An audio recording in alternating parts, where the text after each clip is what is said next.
The Liberals are continuing their attack on the Canadian oil and gas sector. The giant accounting firm Deloitte recently put out a study that says if Environment Minister Stephen Guilbeault goes ahead with his harsh emissions caps on the oil and gas industry, which are twice as harsh as on any other industry, if he goes ahead with those emission caps, it will cost the Canadian economy billions of dollars of investment, which will lead to reduced production from oil and gas companies, which means tens of thousands of people will be laid off. And not just people in Alberta and Saskatchewan where the oil is, but people in Ontario who make pipeline, and people in Quebec who make buses, and people all across the country whose manufacturing industries are reliant on business from the oil and gas sector.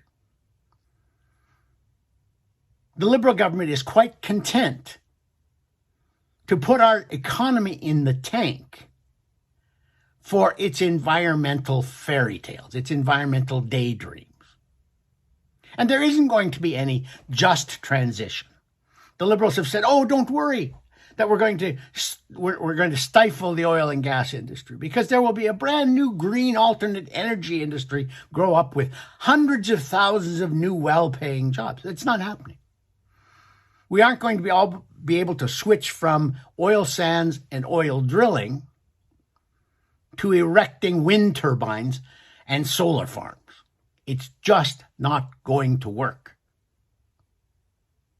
So what are we going to do about this? Well, one of the things that the Liberals have also done, which is going to put a lid on the energy sector, is they allowed NDP MP Charlie Angus to put amendments on the back of one of their tax bills earlier this spring that make it possible now for environmental organizations and even individual environmentalists to bring lawsuits against oil and gas executives who those extremists and activists think are making up misinformation about what their companies are doing to reduce emissions.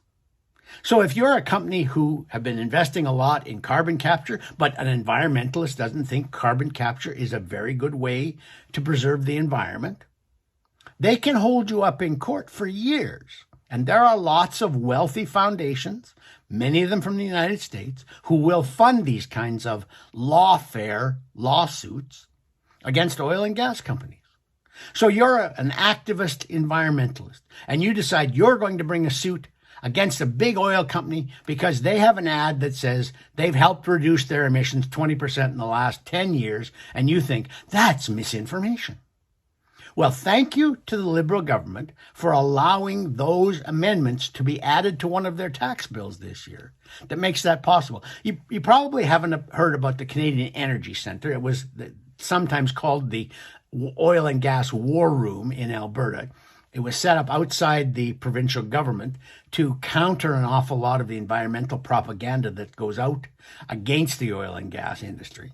And recently, the Alberta government brought it back into the bureaucracy. And people said, see, we told you that wasn't a good idea. That failed. They brought it back in because now, as a Crown entity, the people who work there are not subject to these lawsuits that can be launched by individual environmentalists and by activist environmental groups.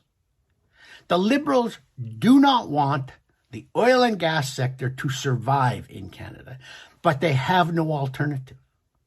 They say that, well, we need to control the oil and gas companies because they're like the tobacco companies. They made all sorts of false claims about their products back in the 70s and 80s, and that should never have been allowed. Yeah, but nobody fuels their vehicles with tobacco juice or heats their homes with cigarettes.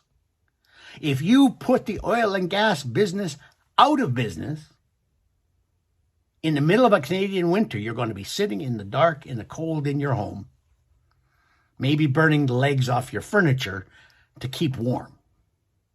This is a ridiculous approach. It is a counterproductive approach. The oil and gas industry has done as much as any other industry to reduce its emissions intensity over the last 25 years and still keep going.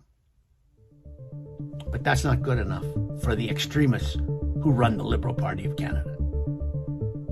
For Post Media, I'm Lorne Gunter.